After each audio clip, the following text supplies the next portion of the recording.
Ya, selamat pagi Bapak Ibu Saudara-saudara. Salam sejahtera di dalam Tuhan. Selamat menyambut hari baru karunia Tuhan. Hari ini, pagi ini mari kita sambut dengan kebenaran firman Tuhan yang akan menjadi sumber kekuatan ketika kita menjalani kehidupan anugerahnya. Mengawalinya, mari kita berdoa. Hari baru telah Tuhan karuniakan kepada kami. Mari Tuhan mampukan kami untuk bisa menjalaninya dalam pengharapan iman. Karena kami percaya kehidupan yang Tuhan anugerahkan di dalamnya selalu disertai dengan kehadiran-Mu.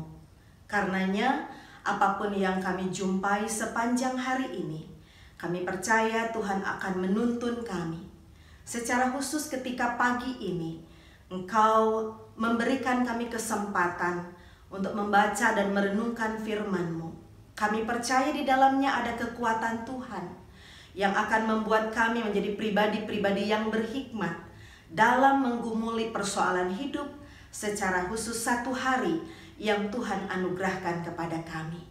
Di dalam nama Tuhan Yesus kami berdoa. Amin.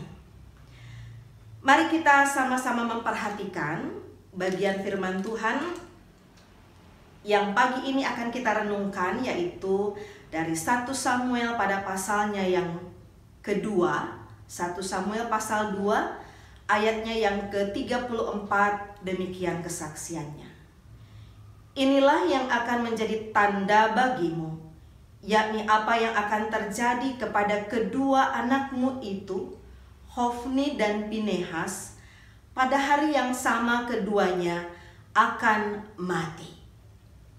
Saudara-saudara yang dikasihi oleh Tuhan, hampir semua orang tua tentunya berpikir bahwa jika sudah memberikan sandang, pangan, dan papan kepada keluarga, dalam hari ini pasangan hidup dan anak-anak, mungkin berpikir itu sudah bisa menghadirkan kebahagiaan bagi hidupnya.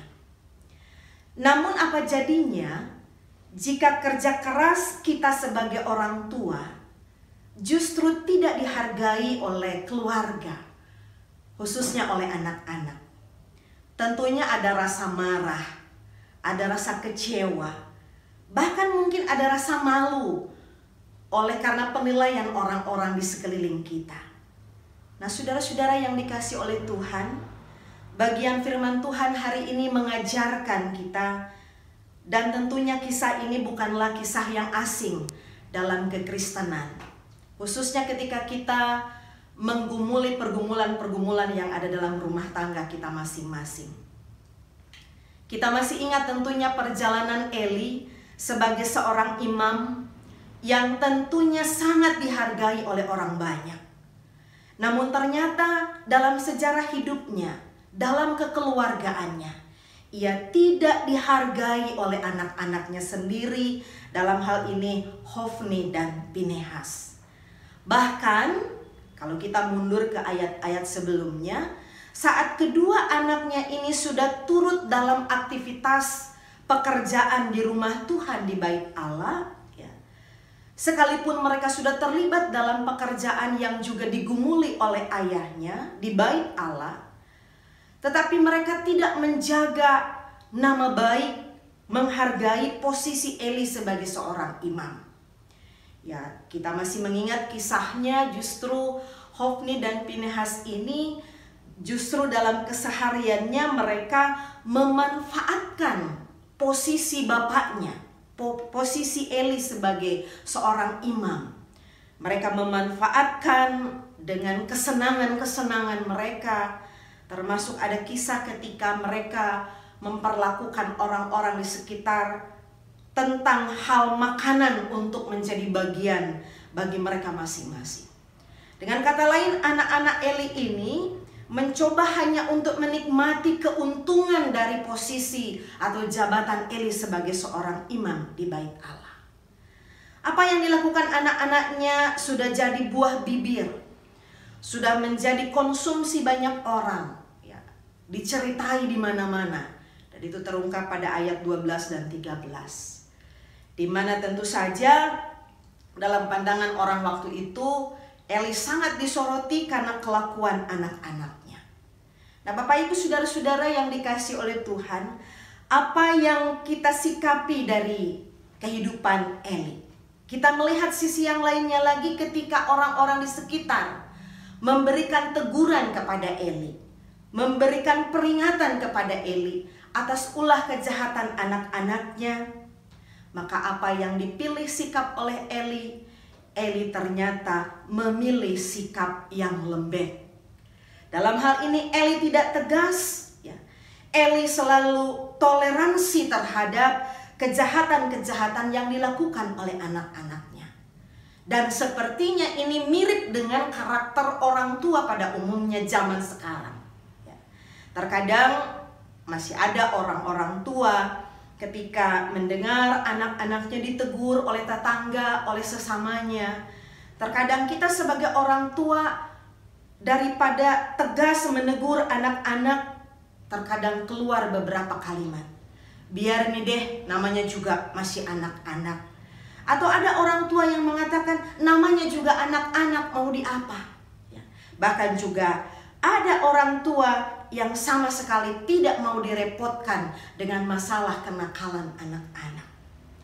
Nah, ini juga tentunya seringkali menjadi bagian dari yang kita jumpai dalam keseharian kita. Padahal teguran, bahkan hajaran firman Tuhan katakan, tidak apa-apa diberikan kepada anak-anak kita, asalkan memang tujuannya adalah untuk menyelamatkan anak-anak kita dari kejahatan, dari jalan yang sesat, jalan yang tidak diperkenankan oleh Tuhan. Sidang jemaat yang dikasihi oleh Tuhan, jika kita bawa konteks kehidupan Eli ke dalam kehidupan kita saat ini, maka pagi ini saya mengajak kita untuk merenungkan beberapa hal. Pertama, jangan kita marah. Jangan kita tersinggung sebagai orang tua, apalagi jika tersinggungnya berlebihan.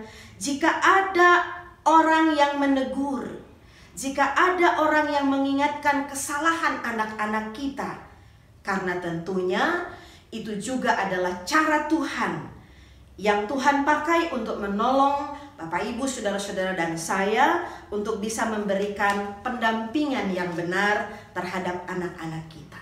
Kedua, anak-anak berhak tahu apa yang menjadi pekerjaan, usaha, atau profesi orang tuanya. Anak-anak harus tahu suka duka usaha orang tuanya, profesi atau pekerjaan orang tuanya. Dengan tujuan tentunya adalah supaya anak-anak kita bisa memahami dan menghargai usaha, jerih lelah, pekerjaan, dan profesi orang tua. Anak harus tahu bahwa kita berjerih lelah untuk siapa, kalau bukan untuk anak-anak kita. Terlebih sekarang ini di masa pandemi COVID-19, ada banyak pergumulan yang berkaitan dengan pekerjaan, profesi kita sebagai orang tua, yang kalau kita tidak memberikan pemahaman yang benar kepada anak-anak, maka bisa saja anak-anak menuntut lebih dari kemampuan kita sebagai orang tua untuk bisa memberikan kehidupan yang layak kepada anak-anak. Yang ketiga, anak-anak harus tahu siapa yang menjadi pemimpin dalam rumah. Ya, bahasa kerennya, who is the boss dalam rumah, anak harus tahu. Anak harus belajar menghargai orang tuanya dengan baik. Apapun kondisinya, apapun pekerjaannya, usaha, termasuk mungkin ekonomi yang sedang mandek. Berikutnya, tidaklah salah Bapak Ibu Saudara-saudara ketika kita mendidik, apalagi membesarkan anak-anak dengan cinta kasih. Tetapi yang salah adalah ketika kita mendidik anak-anak dan membesarkan mereka dengan uang. Apalagi disertai dengan kebebasan yang sebebas-bebasnya tanpa kita mengarahkannya dengan baik. Maka itu akan terjadi hal-hal seperti yang terjadi dalam rumah tangga Eli. Pola asuh yang salah akan menghadirkan kehidupan yang fatal. Hofni dan Finehas mendapat ganjaran dari Tuhan, yaitu kematian. Maka bisa jadi kematian ini juga kita terjemahkan ke dalam kehidupan zaman sekarang ketika kita sebagai orang tua gagal untuk bisa menyelamatkan anak-anak dari kehidupan yang benar dan yang berkenan di hadapan Tuhan. Mari kita berdoa. Dimuliakanlah nama-Mu ya Tuhan Allah. Sekecil apapun kami dimampukan untuk bisa mengerti dan memahami kebenaran firman Tuhan pagi ini. Kami bersyukur ketika Engkau telah menganugerahkan kepada kami saat yang indah untuk merenungkannya. Secara khusus kami sebagai para orang tua, kami diingatkan untuk memberikan pola asuh yang baik, yang benar kepada anak-anak yang Tuhan anugerahkan pada keluarga kami masing-masing.